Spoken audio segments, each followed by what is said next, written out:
EP ที่3วิธีการเสื่อมบัญชีกับ MT5 เนาะทุกคนเนาะเดี๋ยวคลิปนี้จะมาสอนวิธีการเสื่อมบัญชีกับ MT5 เด้อให้ทุกคนเนาะทำการคลิกเข้าเบื้องซ้ายมือทางถึงเนาะคำว่าบัญชีเนาะโอเคคลิกเข้าไปบัตรหนึ่งนะทุกคนเนาะคลิกเข้าไปแล้วก็ให้ทุกคนมาเลือกเนาะเลื่อนลงมาเนาะเลื่อนลงมามันจะเห็นเนาะเห็นคำว่าสร้างบัญชีจริงนะทุกคนเนาะให้ทุกคนกดสร้างนะทุกคนเนาะกดสร้างใหม่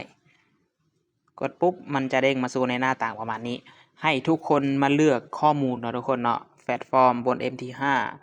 แล้วก็ประเภทบัญชีสกุลเงินแพลตฟอร์มให้ทุกคนเลือกว่าอยากจะใส่ MTC หรือ MT5 ก็เลือกใส่เนาะค่อยเลือกเป็น MT5 ตัวที่2ก็คือให้ทุกคนเลือกประเภทบัญชีนะว่าเราจะสร้างเป็นบัญชีสแตนดาร์ดหรือบัญชีเซ็นเนาะทุกคนเนาะพอร์ตเซ็นตัวนี้เขาจะขอว่าวันนึงเด้อก็คือบัญชีเซ็นกับบัญชีสแตนดาร์ดมันจะต่างกันเนาะคนใดจะสร้างเซ็นก็คลิกเข้าเซ็นคนใดจะสร้างพอร์ตสแตนดาร์ดก็คลิกเข้าพอร์ตสแตนดาร์ดตัวนี้ค่อยจะสร้างเป็นพอร์ตสแตนดาร์ดเนาะวิธีการสร้างคือกันเลยให้ทุกคนกดหมายติ๊กเนาะเมื่อเอกสารถูกต้องแล้วก็กดหมายติ๊กทุกคนสามารถอ่านเบิ่งได้เด้อคนใดที่ยังบ่ทันเข้าใจก็สามารถอ่านเบิ่งได้แล้วก็กดหมายติ๊กเลื่อนลงมาดำเนินการต่อโอเคแล้วก็ยืนยันตกลงโอเคถือว่าเฮาสร้างสำเร็จแล้วเนาะทุกคนเนาะแล้วก็มีแต่รอท่าประมาณ5 ถึง 10 นาทีนะมันจะมีข้อความเนาะส่งไปทาง Gmail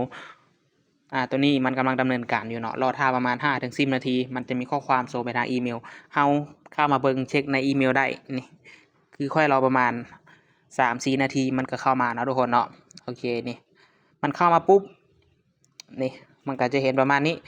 แล้วก็มาอ่านเบิ่งตัวนี้นะทุกคนเนาะตัวที่1มันจะเป็นเลขบัญชีเทศตัวที่2มันจะเป็นรหัสล็อกอินตัวที่3มันจะเป็นเซิร์ฟเวอร์ของมันโอเคให้ทุกคนคัดลอกตัวที่3ก่อนนะทุกคนเนาะคัดลอกเอาตัวที่3ก่อนเซิร์ฟเวอร์ของมันแล้วเข้าไปใน MTC เนาะทุกคนเนาะเข้าไปMT5 นะทุกคนเนาะขออภัยเนาะเข้าไปใน MT5 แล้วก็วางใส่นะทุกคนเนาะตัวที่เฮาคัดลอกวางใส่ถ้ามันบ่ขึ้นมาให้ทุกคนลบทิ่มเด้อถ้าบ่ขึ้นมาแล้วก็ลบโอเคลบแล้วก็มันจะขึ้นมาประมาณนี้เฮาคลิกเข้าไปแล้วก็เลือกประเภทนะทุกคนเนาะเซิร์ฟเวอร์เดี๋ยวเลิกเป็นเซิร์ฟเวอร์ MTC เนาะของค่อยเป็น MTC เด้อของคนใดขึ้นมาตัวใดก็เลือกเซิร์ฟเวอร์ตัวนั้นนะทุกคนเนาะแล้วก็ไปที่ Gmail คัดลอกรหัส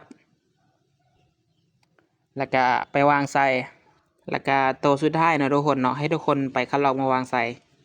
เป็นเลขบัญชีเทศนะทุกคนเนาะไปวางใส่คัดลอกแล้วมาวางใส่แล้วก็เช็คเบิ่งเอกสารข้อมูลให้ถูกต้องแล้วก็กดเข้าสู่ระบบ